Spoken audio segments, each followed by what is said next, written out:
Hi, my little whipper-mouthers. Do you like this holographic background? Pretty creepy. All right, this week we're going to be adding with fractions. And the good news is most of them are going to already have the denominator the same. So looking here at this model, I've got 4/7 and I'm going to add 5/7. And luckily, all the pieces are 7s, so I can join them together. And when I do that, I'm going to end up with 9/7. Remember, we've talked about that we're not magicians. We don't change the size of the piece. The bottom number is going to stay the same. But look what I've made. The top number is bigger than the bottom number. What is that called again? Oh yeah, it's called an improper fraction. And that stick in the middle of a fraction is not a stick, it's a division bar. And so if I end up with this weird improper fraction, I will ask myself, how many groups of 7 can I make out of 9? Well, that's one whole group with 2 leftovers. Technically, what I'm doing is 9 divided by 7. I know some of you don't want me to say that word, division, but that's what you're doing. And so in a cookbook, it would never say 9/7. It would always say 1 and 2/7.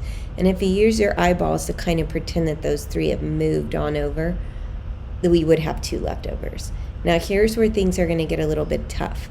I would like to try with you guys, even though this is more a 5th grade skill, to explore some adding with unlike denominators. Meaning, I've got a 2 on my half over here and a 3 in the bottom of my third. And what I'm looking to make is this fancy little thing called the common denominator. That means making the bottom number the same, which means making the pieces the same size, so that you can join them together or subtract them or what have you. Now, there's lots of little tricks for how to find that common denominator, but if you're ever in a pinch and maybe you don't know your math facts that well yet, you can always just multiply the 2 numbers together. And in this case, 3 times 2 gives me 6, which actually is the best denominator to use. So I am going to use my do-do rule to change my thirds and my halves into 6. And according to my math, when I do my little do-do rule, a half is equal to 3/6 and a third is equal to 2/6. Now what I'm going to do is I'm going to pause it real quick so you don't have to watch me do this. I'm going to divide these up into 6 so you can kind of see that happen. I did it! And I know some of them are like sideways, but they are all the same size. They are all 6.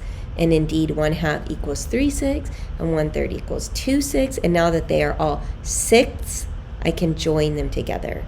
And here I go. 3 plus 2 will give me 5, and the pieces stay the same.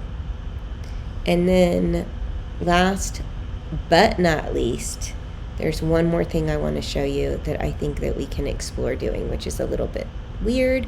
Let's say that I wanted to add 1 6 and 3 more 6.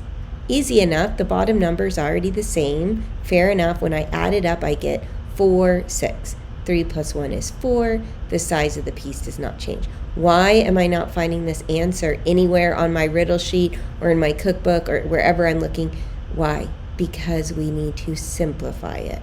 So I just wanted to remind you that during this activity, we are going to end up using division to simplify a lot of our fractions. And I'm going to show you what that would look like. Here is the 4/6. I'm going to now divide it up into 3 equal groups. 1, 2, 3 equal groups, and 2 of them are shaded red. So in a cookbook, you would never see 4/6 because it's not as simple as it could be. 2/3 is the exact same amount.